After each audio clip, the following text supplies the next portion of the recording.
પ્રભુના થાળમાં વાલા, આજે આપણા થાળમાં દૂધી અને કોબીજ શાક છે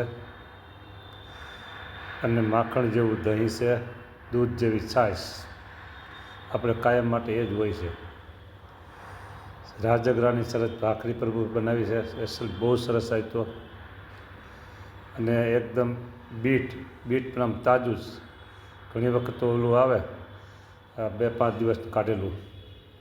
આજનું બીટ બહુ સરસ છે, એકદમ રસદાર છે.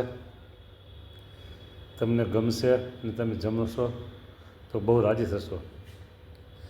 તો ભાખરી સાથે પ્રભુ, શાક સાથે ભાખરી, ભાખરી સાથે શાક, અરસપરસ બેને મેળાપ થઈ જાય છે. આરોગો વાલા અને બેલા, તમને પ્રેમાનંદ સ્વામી જમાડતા હોય, બ્રહ્માનંદ સ્વામી જમાડતા હોય અને મુક્તાનંદ સ્વામી જમાડતા હોય, દયાનંદ કે દિલમાં ધારી પ્રસાદી આપ સુખકારી, એમ દયાનંદ સ્વામી જમાડતા હોય અને દયાળુ ભૂમાનંદ સ્વામી તો તમને દરરોજ જમાડે. હા હા હા. પ્રભુ ખીચડી જમવી હોય ત્યારે દયાનંદ સ્વામી આવે અને રોજિંદો થાળ જમવો હોય ત્યારે ભૂમાનંદ સ્વામી આવે અને વિધના પકવાન જમવા હોય ત્યારે પ્રેમાનંદ સ્વામી, બ્રહ્માનંદ સ્વામી, મુક્તાનંદ સ્વામી હાજર હોય. મુકુંદ બ્રહ્મચારી બાજુ બેઠા બેઠા જોયા કરે. હજી તમને જળપાન કરાવે પછી જમો તમે પ્રભુ. આવી વાતો બધી છે. હા.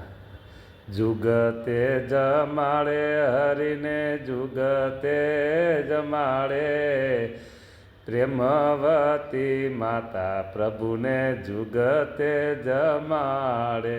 આવું ગાય પાછા અનંત સંતો બધા ગાય અને તમે જમતા હો.